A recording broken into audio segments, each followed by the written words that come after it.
सभी को राम राम जी। जो ये एक बड़ा हत्याकांड हुआ है, इसे आप हत्याकांड से कम नहीं बोल सकते। जो पहलगाम में हुआ, हमारे टूरिस्टों के ऊपर इतना हमला हुआ है और इसके ऊपर इस समय सबको गुस्सा है। जहां चैम्बर ने बंद की कॉल दे दी है, वहीं ट्रांसपोर्टर्स द्वारा भी ओवरऑल कल बंद की कॉल दे दी गई है। मेरे साथ ट्रांसपोर्टर्स के जो प्रधान है करण सिंह वजीर जी, वो है, उनसे बात करेंगे। कल ट्रांसपोर्ट पूरी तरह से बंद रहेगा और दुकानें भी बंद रहेंगी। कई कई सारे लोग हमें पूछ रहे थे गाड़ियों के बारे में, तो ट्रांसपोर्टर्स ने इस कल के जो एक प्रोटेस्ट को लेकर अपना जो है सपोर्ट दे दिया है।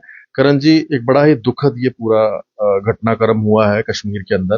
पहलगाम में जो लोग टूरिस्ट गए हुए थे उनके ऊपर हमला हुआ है, सबको गुस्सा है और ट्रांसपोर्ट यूनियन ने भी अपना रोष जताया है। क्या कहेंगे, कल क्या पूरी तरह से बंद रहेगा? देखिए, ये जो पहलगाम में एक दुर्घटना घटित हुई है जिसमें हमारे भारत के जो सिटीजन हैं, नागरिक हैं, उनके साथ जो ये घटना घटित हुई है, पहले तो मैं अपनी कड़ी निंदा प्रकट करता हूं कि जो ये इलेक्शन और डेमोक्रेसी की जो बात की जाती है, उसमें जहां हमारी एक JNK की एक टूरिस्ट डेस्टिनेशन है, यहाँ पे एक ऐसी दुर्घटना घटित होनी, इसकी कड़ी निंदा करते हैं। और हमारे सभी प्रधानों के साथ ये बातचीत हुई और हमने all JNK transport welfare association ने इस बात पे अपनी पूरी सपोर्ट दी है कि जैसे बार, चेंबर और ट्रांसपोर्ट हमेशा TS वजीर के टाइम पे इकट्ठे होके जब भी जम्मू कश्मीर की कोई मुद्दा होता था उस पे आते थे, तो आज ये पूरे देश के लिए एक बहुत बड़ा नुकसान है कि किसी परिवार का कोई सदस्य जाना एक छोटी बात नहीं होती। और हमें ये देखना चाहिए कि ये हादसे दोबारा नहीं हो। इसमें मैं चाहूंगा कि सरकार, भारतीय सरकार और JNK की सरकार को इसमें अपनी पूरी शमूलियत देनी चाहिए।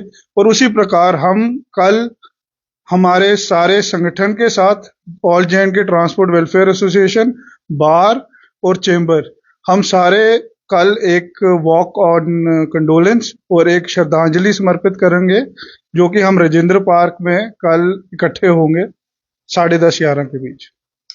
एक बड़ा ही दुखद है और तभी हमने करण जी से बात करना सही समझा, क्योंकि ट्रांसपोर्टर्स का एक बड़ा अहम रोल रहता है और उन्होंने बिल्कुल सही कहा। तस्वीर भी TS वजीर साहब की लगी है।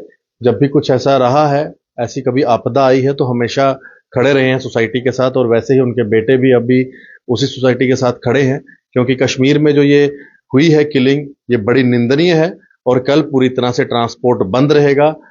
आपने अपनी कीमती समय दिया और हमारे साथ बात की, इसके लिए बहुत बहुत धन्यवाद आपका। धन्यवाद। और मैं एक बार फिर अपने सारे ट्रांसपोर्ट भाइयों से और अपनी बरादरी से एक निवेदन करूंगा, हाथ जोड़ के निवेदन करूंगा कि इस घटित दुर्घटना में हमें सबको शामिल होके अपनी पूरा सपोर्ट और अपनी सारे साथ मिलके इनको श्रद्धांजलि देनी चाहिए। धन्यवाद। बिल्कुल, बहुत बहुत शुक्रिया करण जी। करण सिंह वजीर जी, जो कि इस समय ट्रांसपोर्टर्स के प्रधान हैं, इन्होंने कल बंद का ऐलान दे दिया है। कल पूरी तरह से गाड़ियां बंद रहेंगी, दुकानें बंद रहेंगी, पूरी तरह से चैम्बर ऑफ कॉमर्स का भी बंद का ऐलान है। बार एसोसिएशन ने भी सपोर्ट दे दी है और बड़ा निंदनीय है। और भारत सरकार से यही सब लोग चाहते हैं कि जल्द से जल्द पाकिस्तान को इसका एक बड़ा जवाब भी दिया जाए, क्योंकि हमारे टूरिस्ट जो कश्मीर में घूमने आए हुए थे, और कश्मीर में इस समय कई सारे लोग थे जो उस समय घूम रहे थे और उनके ऊपर अंधाधुंध गोलियां चला दी। और आंकड़ा सुनकर, मतलब दर्दनाक आंकड़ा है, 30 से ज्यादा लोगों के मारे जाने की खबर है। बड़े दुखद है ये, और कल जम्मू पूरी तरह से बंद है। धन्यवाद जी, राम राम।